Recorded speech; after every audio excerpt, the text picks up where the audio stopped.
Let's hope those sync up. Hello, welcome back to .NET Phillies. We're back, baby. And in today's episode, we have obviously headlines. We also have the series overview. Pardon that. Shout out to Snapple. Let's actually read the Snapple fact. They still do that, right? Yeah. Real fact number 163. The first penny had the motto, "Mind your own business." Text real fact to 762-775. Shout out to Snapple. The best Snapple is the peach one. Not sponsored. But like I said, today's episode, we are going over the series against the Angels. We got headlines. We have Matt's Due to the Week. We also have the minor league digest. I like to call this iteration of it the Island of Misfit Toys, and I'll explain that once we get to it. And then wrapping up with the series preview this weekend against the San Francisco Giants. So, before getting into the series against the Angels, the series that literally wrapped up like 5 minutes ago, Greg Soto just recorded the save, which, what is more surprising than that? I have no idea, but hey, a win is a win is a win is a win is a win. So apparently something that I saw in terms of headlines, something that was interesting, because there was an article about Brandon Marsh returning to the Angels stadium for the first time since being traded to the Phillies back in 2022. One of those win-win trades. It was O'Hoppe for Marsh, 1-for-1, O'Hoppe for Marsh, straight up. Done. See you later. O'Hoppe's performing extremely well with the Angels. And obviously we know what we have in Brandon Marsh now. But something that was brought up, which was interesting, is apparently, according to this article, the Phillies offered that same trade package prior to the 2022 season to the Angels, O'Hoppe for Marsh, and they said no. Obviously, they did it at the deadline that season, but very interesting to see that the Phillies were actively looking to a solution at the center field spot. And it kind of makes sense that they were already doing their due diligence on Brandon Marsh because, admittedly, and I think a lot of fans felt this way when the Phillies traded for Brandon Marsh, not a lot of people were happy. When he got here, he was only hitting like 220, played great defense, and everyone's like, what? Why are we acquiring Brandon Marsh right now? And obviously, he has turned into a fan favorite. He's one of my favorite players.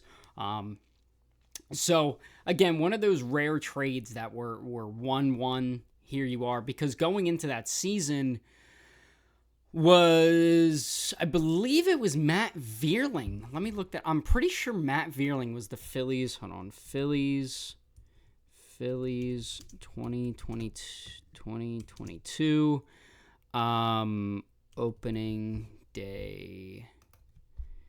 So Phillies 2022. Okay, here we go. The Phillies opening day lineup for 2022 was center field. Was Matt Vierling. It was Matt. Ew. So so this was the Phillies lineup for opening day in 2022. We have Kyle Schwarber obviously leading off, JT Realmuto batting second, Bryce Harper batting third, Castellanos at DH, Hoskins batting fifth, Didi Gregorius batting sixth, Gene Segura batting seventh, Bryson Stott batting eighth, and Matt Vierling batting ninth. The pitchers in this game was Nola, Familia, Brad Hand, Sir Anthony Dominguez, and Corey Knebel. So there you go. How long did Nola went 6? Familia went 2/3 of an inning. It was only the only clean inning he had as a fill. Hand obviously got out of it, and a clean inning from Sir Anthony and Corey Knebel. So yes, going into, clearly the Phillies wanted to upgrade at the center field position prior to the 2022 season, and clearly They were looking into that beforehand, and then obviously at the deadline, they saw it as a perfect opportunity to trade for Brandon Marsh, which, great deal. Fantastic deal. In other headlines, I know a couple episodes ago I proposed my trade to the Angels for Mike Trout. Mike Trout is hurt. To nobody's surprise, Mike Trout is out for an extended period of time.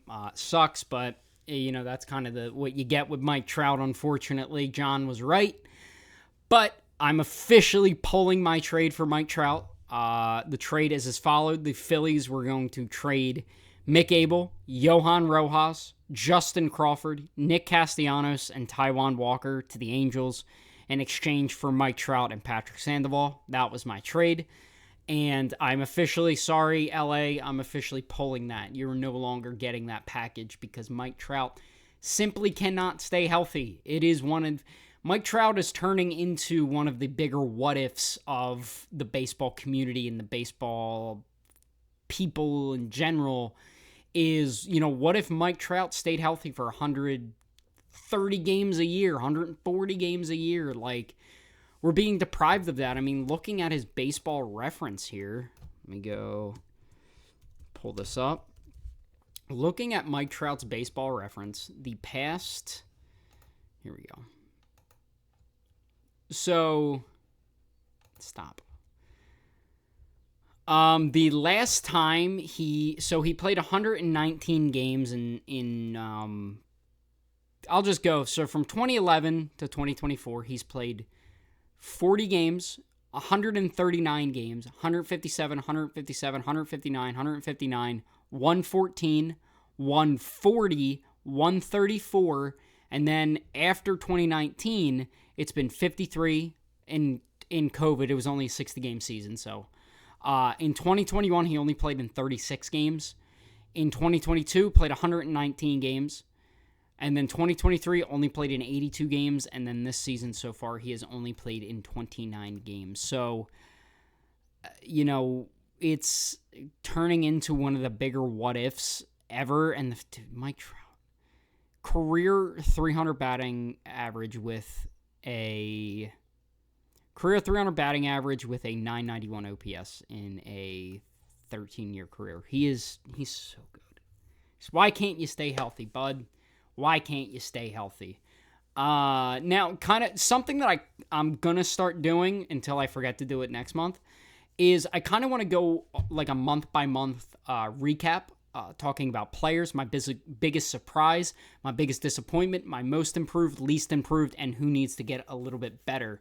I just kind of want to highlight players that I think have improved, have been a disappointment, need to get better, have kind of improved from last season to this season. In terms of biggest surprises, honestly, my two biggest surprises so far, I'm either just going to do one pitcher and one hitter, or I might just do one hitter, one pitcher. In this instance, I have one pitcher and one hitter. My biggest surprise so far in the early goings of the season is definitely Spencer Turnbull in terms of pitching. I mean, Turnbull was signed as a low-risk, high-reward guy, and it's been paid off dividends. I mean, so far this season, he's pitched in 6 games, 32 and a third innings to a 1.39 ERA. He has a 3.26 FIP. Like, it's stupid. Like, he is pitching out of his freaking mind right now. And for a guy the Phillies took a flyer on, it wasn't even a guy that was a surefire thing to work out. It was a guy who was just going to eat innings and was going to be okay until Taijuan Walker got back. Here we are, first month through the season, and now Taijuan Walker might lose his spot because Spencer Turnbull has pitched so well and at such a high level. And it's awesome. It's awesome to see. This is the stuff that the Phillies have done the past few seasons. We saw it in 22 with Andrew Bellotti, Jeff Hoffman last year. Now we have it with even Alvarado in 2022, and now we have it with Turnbull this year. It's been great to see. I mean, excuse me. It's been great. Oh God, that stinks. I had Taco Bell. I had a coupon, so why wouldn't you go to Taco Bell with a coupon? And I got to tell you, the traffic where I live is atrocious. The Taco Bell is 10 minutes away from where I live, and it took me 28 minutes to get there. and did I sit in traffic and go, God damn it, this is not, I don't mean to curse, but you get my point. Do I need this right now? And the answer is yes. Who doesn't need Taco Bell all the time, especially when you have $5 off? I got a whole Cravings box and an extra taco for $2. For $2. You can't beat that. Shout out to Taco Bell. Also not sponsored, but if you want to sponsor me, Taco Bell, go ahead. But where was I going with it? Oh, yeah, the burp that kind of led to that. But Spencer Turnbull was signed as a low-risk, high-reward guy, and he has been incredible in his first 6 starts as a Philly. And, you know, I've talked about this in nauseum so far these past few episodes because it's just been so trying and such a big thing in terms of the Phillies community and what we've been talking about in fans and radio and everything like that. It's kind of like a big point of contention is like, where do you fall on the Turnbull versus Walker debate? A lot of people go to Turnbull, but a lot of people's, you know, thing against Turnbull is, you know, he only, you know, the last time he pitched over 100 innings was in 2019. That's coming up on 5 years. But my argument to that is let the wheels fall off first before we get to like pulling him or anything like that. Let Spencer Turnbull ride him into the ground until he starts getting shelled because obviously it's going to happen. Spencer Turnbull will not pitch to a 1.3 ERA for the duration of the year.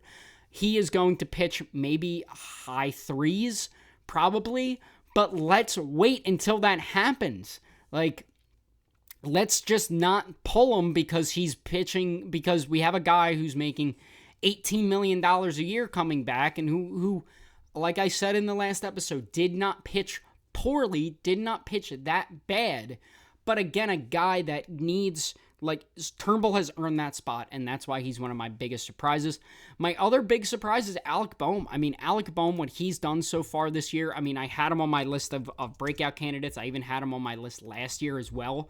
I mean, he's currently hitting .366, 4 home runs, a .1036 OPS. He has a 15-game hitting streak going on right now. Like, the guy can't be stopped, and he is a above average. I'll say it. Alec Boehm is a above average third baseman. He is good over there. He can pick it just like anybody else. Alec Boehm, good third baseman. I'm tired of this stupid being like, oh, he sucks defensively. You're not watching Alec Boehm on a night in, night out basis. I am. A lot of the baseball people are. Alec Boehm is a very good defensive third baseman, and I'm tired of this narrative going around that he's not.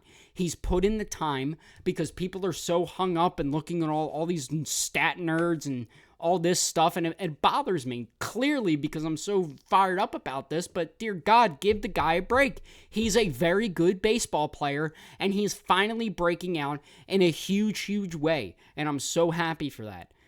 Turning on the not-so-good stuff. I should have brought, I don't know. That water bottle's very old bag right there. Water bottle's very old. I should have brought up another, that's empty. I should have brought up another drink, so shame on me, I guess. But I have 3 big disappointments. Number 1 is Nick Castellanos. I'll talk about Castellanos later. Bryson Stott has been a big disappointment so far in the early goings of this season. He just looks uncomfortable. He doesn't look very confident up there. I mean, so far he's hitting .225 with a .681 OPS. He's struck out 17 times, and to put that in comparison, you know, he struck out 17 times in 28 games. He only struck out 100 times in 151 games, 640 plate appearances last year. So he's striking out a significantly more than he has compared to last year. I'm sure he's going to work out of it. I'm sure Bryson Stott isn't going to be this shell of a player. He is simply too good. And I kind of talked about it in the last episode that, you know, a lot of these guys, young hitters, everything like that, they kind of get in their own heads when it comes to struggling at the plate. Their defense tends to falter. Every asset of their game tends to falter until they kind of figure it out. Bryson Stott, it's kind of been the opposite. not in, like, his defense has not skipped a beat. His offense has just been not great. He's shown flashes. He had those 2 home runs in San Diego, had a couple hits in this series against the Angels. It just didn't, it's not consistent. It's not consistent. It's like he has 1 hit one day, and then the next he goes 0 for, and then 1 hit, and then 0 for, 0 for, 0 for, and then another. Like, it's inconsistencies, and you know, it's something that, it's something that he can definitely fix. It's definitely something that he can work out of, because we saw him do it last year, or excuse me, his rookie year, when he was trying to, when he first kind of, when he came up, he was struggling mostly because Joe Girardi was an idiot, but then, you know, turned it around significantly. My other big disappointment, and I think this is an obvious one, it's Sir Anthony Dominguez, man. I mean, 10 1/3 to a 9.58 ERA. Apparently, or not apparently. He's had 6 scoreless appearances and 6 appearances where he's allowed an earned run. Very inconsistent. Has no confidence in himself at all to throw strikes, which that isn't the Sir Anthony that we all know as fans and that attacks hitters. Like, dude, you throw 98 with cut and you have a dirty sinker. Like, trust your stuff. I don't know what they're gonna do about that. I don't want to kind of sound like a broken record here, because I touched on that a lot in the last episode, so I don't really want to sound like a broken record when it comes to talking about Sir Anthony Dominguez. My other, so going on to my most improved player, it has to be Johan Rojas, honestly. So Johan Rojas, I saw stats since looking at the solar eclipse. He is hitting 312. He didn't play today. Pache played. Hitting 312. He had that big homer last night. We'll talk about that. He's finally starting to look like a major league hitter, and that was the big thing that came with Johan Rojas, was it didn't look like he was ready to be a major league hitter, and he's taking that step forward to be that guy, to be the guy who can be a competent major league hitter. Because for a while, he looked lost. He looked like he didn't know what was going on. He looked outmatched, wasn't working good at bats, was striking out in 3 or 4 pitches at a time. It just wasn't good for him.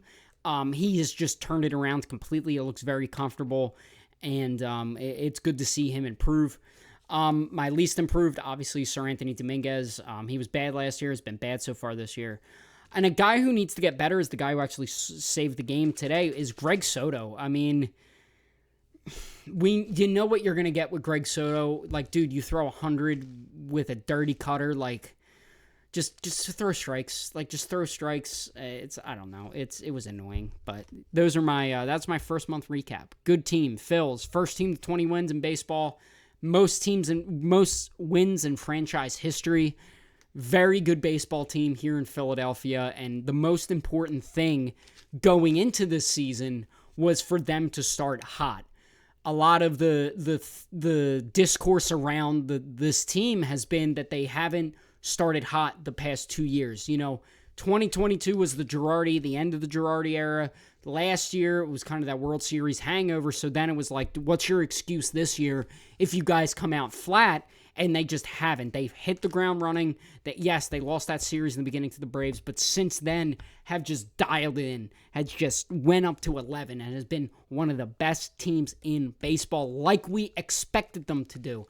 I haven't felt this way about a Phillies team in a while, truth be told. Like, even last year when the times were going good, like, it was, you know, oh, who's going to blow it this time? Is Kimbrel going to be able to save it? Whatever.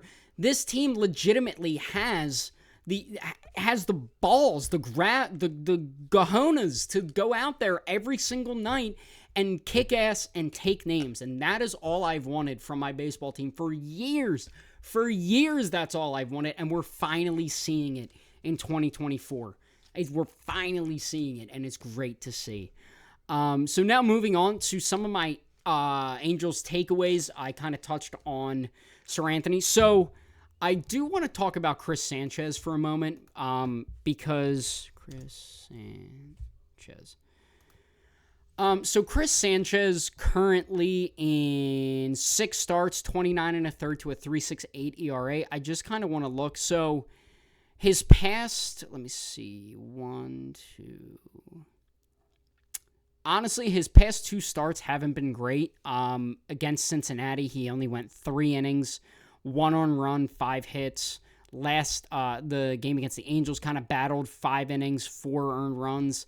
I think it's tough because it's so easy to be like, oh, just take Sanchez out of the rotation, but then you're stopping the development of a very young pitcher who showed that he can be a very good major league starter last year. It's tough, it's easy to pick the best pitcher, and that's obviously Turnbull, and we got to see what Walker's going to do in his next start. That would probably be against the Mets after the Giants. I think it's the Mets after the Giants. That would be that start. So it's going to be interesting to see what they do. It's the fact that they put Turnbull out there again last night shows that this isn't as set in stone as what fans might have thought originally. Everybody kind of looks at the Turnbull Walker thing as kind of this is going to be Spencer Turnbull or Taijuan Walker. Nobody's really talking about Chris Sanchez, and honestly, I feel like he should be more on the hot seat than Walker or Turnbull, just because, if you're not performing and you have a guy in Turnbull who is, the smart baseball decision is going to be with the guy who has pitched very well. And it's starting to get hot in this room right now. I'm wearing a sweatshirt. Yes, blame me, sue me, do whatever you want. I do not care. I got to look good for these. I got to make sure the moneymaker is a good outfit and everything. And it's chill, it's vibes, it's relaxing, it's vibes, it's all that stuff. Shout out to my book right there. But I think Sanchez is more so on the hot seat, in my opinion. I kind of touched on Turnbull in the opening here, that Turnbull's been very good. He has been very good for this Phillies team. I think he's earned another start. And like I keep saying, look, you need to ride this guy into the ground until he starts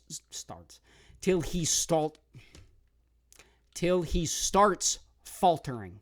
Because the second he does, then you can reevaluate what you have. But you can't just give up on the guy because you have a young Christopher Sanchez, and you have a guy making $17 million. Junior Marte, I'm starting to... Last night wasn't really his fault, to be completely honest. It was more so Trey's defense that kind of let the Phillies down last night until we had that huge home run by Casty. We had the huge home run by Johan Rojas. So, Junior kind of got bailed out by those guys. Overall, it was good. What am I trying to say? Johan Rojas and Nick Castellanos, those back-to-back not back-to-back, but it was home run, double home run. It was awesome.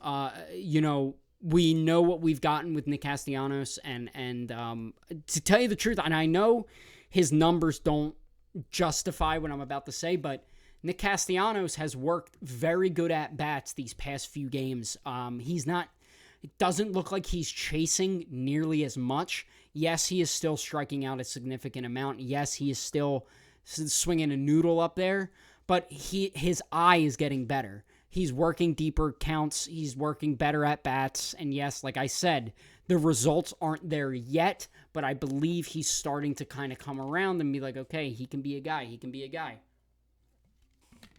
I got to check. My phone keeps going off. Just give me a minute here.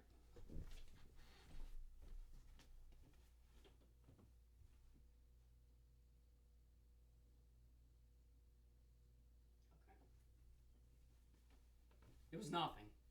Of course it was nothing. Too popular. So, like I said, Cassie's been working very good at bats. It's been very good to see. And we kind of saw a little bit of this last year. They went with 6-man this time around, and we saw it a little bit last year. Kind of killed the Phillies bullpen, killed them again, to tell you the truth. But it impacts Wheeler. Wheeler hates it. Nola hates it. But yet they're going back to it. I don't know why. people much smarter and get paid a lot more than me do this. So the extra day did not work for Wheeler. He struggled through 5 innings today, only gave up the 1 run, worked a lot of deep at-bats, the Angels team, and just wasn't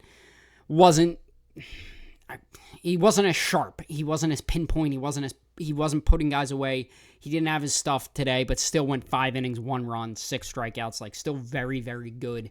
You know, even at his worst, Zach Wheeler is still one of the best pitchers in baseball. So one thing I did want to point out is the Phillies offense tends to, and they did this a lot in like 2021, even the beginning, and even throughout 2022, even a little bit last year. Something I've noticed is the Phillies kind of have the big inning, and then they kind of let their foot off the gas. They don't work nearly as good at bats. Doesn't seem to be like they're killing the enemy, killing the opponent.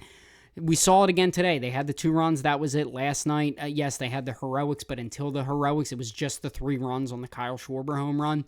It's just been very inconsistencies from the offense, but they're still winning ball games. That's what good teams do. So I'm not complaining in that aspect. Like, offense is great. We want to see them score like 1 inning here, and then a couple innings later score another 2, and just so they keep piling on. But listen, if you're going to score 4 runs in an inning and then just ride that out for the rest of the game, you have the good enough pitching to do so. So if you're winning ball games, go ahead. I don't care what the hell you're doing. But I dropped my bottle. Definitely something that is something of note. Orion Kerkering, very good at baseball, very good baseball pitcher. I've been saying it since last year, and I'm saying it again. Ryan Kerkering is very good baseball pitcher. We saw him today, had a couple strikeouts, right? Yeah, he had a couple strikeouts. He had one strikeout, never mind. Right?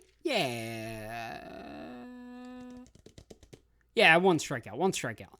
Orion Kerkering, very, very good pitcher. I said it in a little bit in the last episode that he should be in that Sir Anthony role of the high leverage righties, because you know Hoffman is either going to be your closer or Hoffman's going to be your fireman. Alvarado, I mean, honestly, I feel like Alvarado should be the closer and Strahm should be your fireman, because Matt Strahm has pitched very, very well up in the first month of the season. So they have guys out there. They certainly do. They're trusting Junior Marte a little bit more, which he's earned it. I mean, all intents and purposes, Junior Marte has earned that spot out in the bullpen. So, by all means. And I kind of want to flip over to the Angels side of stuff. I really have to give credit to Ron Washington. Ron Washington went into this season with a shattered Angels team. They lose Shohei. You have Rendon being Rendon. Mike Trout is Mike Trout, but then it's kind of like an island of misfit toys. You know, you kind of look around, you're like, it's a who's who of... You have Schwanawell, I believe that's his name, at first base. You have Luis Rengifo and Kevin Pillar, Cole Tucker, who else? Zach Neto, you know, Logan O'Hoppe, Mickey Moniak, you know, kind of like a see what you got kind of team. And I got to be honest, like, they're pesky. The Angels are pesky. You know, they're missing the big bopper in the lineup. That obviously is Mike Trout, but he's hurt right now, and he's going to be hurt for an extended period of time. But Ron Washington has these guys ready to go every single day. His pitchers want to fight for him. We saw him come out a couple times in this game. He went out there to the mound to Amir Garrett to kind of give him a pep talk, and did the same thing to Joe Adell in the 9th inning. So, again, I got to give credit to Ron Washington, man. I mean, he took a team that is lifeless in the LA Angels and has kind of like brought a little bit of life to them. Like, okay, like maybe these guys can do it. So just shout out to Ron Washington. I'm so glad you're not on the Atlanta Braves anymore, because you were so annoying. Just so annoying. You're a very good coach, Ron Washington. So shout out to Ron Washington. So now I'm going to get into Matt Saporsky's Dude of the Week. If you are new to the program, Matt Saporsky, old friend of the show, is no longer allowed on the show because of a certain company. But he is still a very frequent listener and still one of my closest friends, one of my boys. So every week he sends me every episode sends me a dude, because who doesn't, as baseball nuts and baseball weirdos and crazies, we love just listing random dudes off and just being like, remember that guy? I kind of did a similar segment last season with Remember Him. I kind of wanted to do the same thing here with Matt. Just could be a Phil, doesn't have to be a Phil. But his dude of the week this week is a Phil. This dude of the week is Cody Ashe. Cody Ashe, everybody. Everybody, it's Cody Ashe. Matt Saporsky also provides a quote every week, and Matt's quote is, God, he sucked. Remember when he played left? And that was Matt Saporsky's quote. So, looking at Cody Ashe, he was drafted by the Phillies in the 4th round of the 2011 MLB draft. Made his major league debut July of 2014, in which he spent 2014 to 2016 with the Phillies. He was a career 240 hitter with a 684 OPS at third base. Outfield, played a little first base for the Phillies. He was designated for assignment in the 2016 offseason. Signed a minor league deal with the Chicago White Sox that following year. In 19 games for them, hit 105 with a 352 OPS. After the 2017 season, he was signed by the Royals. Then he was traded to the Yankees for cash. Then released, signed a minor league deal with the New York Mets. Then in 2019, signed a minor league deal with the Dodgers, was released, and then signed with the Sugarland Skeeters of the Atlantic League of Professional Baseball. He then was signed by the Boston Red Sox, then the Minnesota Twins, and then retired from baseball in 2020. But that was not the last we heard of Cody Ashe.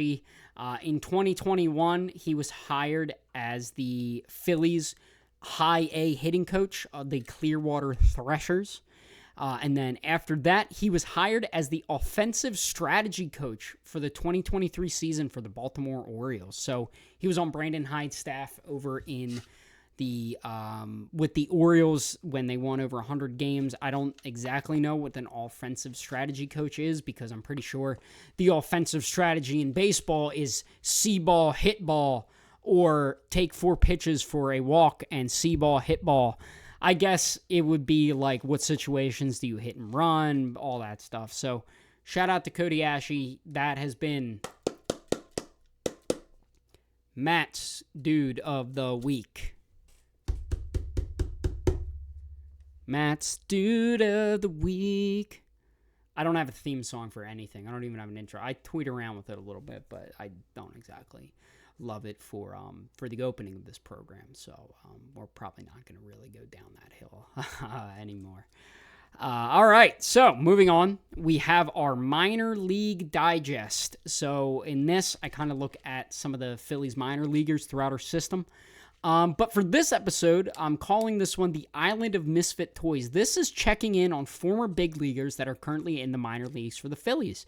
I think that'll be a fun thing to do, being like, oh, that guy's with the Phillies, or the Phillies have that guy down there, or whatever. Just a good little refresher that in case, God forbid, there's an injury or a demotion, we can see one or a couple of these guys being like, oh, I remember that idiot with the long hair and the beard on that stupid podcast that I listened to. Told me about this guy. So my first guy is David Buchanan. So David Buchanan, we remember him when the Stinky Phillies teams, they signed him over from Japan. In 5 games, 30 and a third to a 3.56 ERA with 20 strikeouts, so pretty solid. And I've kind of talked about this in length, that it's never bad to have depth in the minor league, especially with the pitching injuries that we have now. Throughout the league, you know, we see the Marlins are riddled by injuries. Blake Snell is hurt. Spencer Strider went down. Garrett Cole.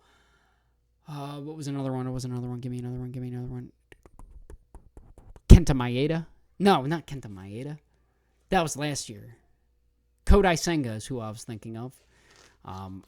Point is, pitching depth is at a premium, and the Phillies certainly have a lot of it. We then have Nick Nelson, which we saw Nick Nelson briefly this season. Rudolfo Castro, people forget he is a Phil.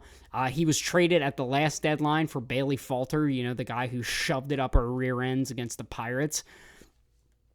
Currently on the IL, only hitting a .143, but an .821 OPS, so he's doing the Kyle Schwarber thing. We then have Cody Clemens, who, again, we saw for one game. Cody Clemens came up, mashed, and then proceeded to leave. Currently hitting .253 with an .800 OPS down in AAA. I'm sure that is not the last time we're going to see Cody Clemens, so keep on the lookout for him. Now is my least favorite player in the Phillies AAA. It's because it's Derek Hall, who is the definition of a quadruple A player. For those of you who don't know what a quadruple A player is, it is a guy who mashes in AAA but then can't hit in the big leagues. That is Derek Hall. Currently hitting .274 with a .759 OPS. Then he'll come up and hit .083 with freaking gazillion strikeouts. Nearly cursed there, but I didn't because I'm a good podcast host. I'm listening. I'm always aware. We then have Scotty Jetpacks. My man, Scotty Jetpacks. I want him to be good so badly, but it turns out he kind of sucks. Turns out Scott Kingery, not good at baseball. But, hitting .233, .761 OPS. It's above league average. So he is Scott Kingery. You know what you're going to get with him. One guy that I was kind of shocked to see he was performing this poorly is Wes Wilson. Wes Wilson only hitting a .154 with a .476 OPS. I don't know why I struggled right there. With a .476 OPS, so not great. Not really that good, to tell you the truth. But, he could step it up. And then we kind of get to the big leaguers that we saw last year. David Dahl, he is mashing right now in AAA. .346 with a .1039 OPS, former All-Star, former first-round pick. A guy that I thought the Phillies should go after years ago, but he's here now. He's good depth that in case, Cassie, Schwarber, one of those guys go down. David Dahl is there for us. And another guy is Jordan Luplow. People remember Jordan Luplow because he is the person who surrendered the first Major League home run to Johan Rojas. So Jordan Luplow is hitting .383 with a .1076 OPS. Very good veteran depth. Same situation with David Dahl. Phillies have done an exceptionally good job with depth in AAA and signing these veteran guys. And, God forbid, there's an injury on the big league side. It's kind of... The idea is it kind of goes on without a hitch. Everything kind of is, it's not going to be like Bryce Harper's hitting, but... You get my point. Now moving on to the series preview against the San Francisco Giants. So the Giants have yet to release the pitchers that will be coming to Citizens Bank Park. I will be at the game Friday, so if you see me, come say hi. You're more than welcome to. I doubt anybody will, but I always like to throw it out there because you never know. We have the four pitchers the Giants will be seeing. From the Philly side is Aaron Nola, Ranger Suarez, Taijuan Walker, and Christopher Sanchez. So... Giants are interesting because they're supposed to be good, but they haven't played very well. They're dealing with injuries on the pitching side, but, you have Logan Webb, who is fantastic. Jordan Hicks have been pitching out of his mind. God, who else starts for the Giants? Giants starting pitchers. Alex Wood. Sean Manaea is not on that team anymore. I don't know why it's telling me Sean Manaea. Depth chart. Here we go. The San Francisco Giants. You have Logan Webb, Kyle Harrison, Keaton Wynn, Jordan Hicks. You're probably going to see one of them because you have Blake Snell hurt. Robbie Ray is still hurt. He's rehabbing from Tommy John, and Alex Cobb is also on the 60-day IL. So we'll see a mixture of those guys. They're scrappy. You have guys on there. You have the guy from Japan. His name is escaping me. I do apologize, but you have Jorge Soler. You have who else on that? No, he's on the Diamondbacks now. You have dudes on that team. Point being, you have dudes on that team. Wilmer Flores, Philly killer. Sure, he's going to kill us this weekend. But that is going to wrap it up for me tonight. I just want to thank you all for listening. If you like what you see, go ahead and subscribe. Go ahead and like all of that stuff down below. It's actually bothering me that I can't think of their shortstop. Oh, Matt Chapman. That's who it was. Not their shortstop. Their third baseman, Matt Chapman. I'm like, I remember they signed one of like the big free agents. It was Blake Snell and Matt Chapman. That was it. Anyway, back to what I was saying. Thank you guys so much for listening. If you enjoyed what you saw here today, go ahead and subscribe. You can like as well. Follow me on all socials down below. It's .NET Phillies on Instagram, TikTok, Facebook. I'm on Twitter. Not that active, but if you want to follow it, go ahead. And I will see you guys Monday night, right? Yeah, Monday night. I'll see you then. We'll make it a date. Recording stopped.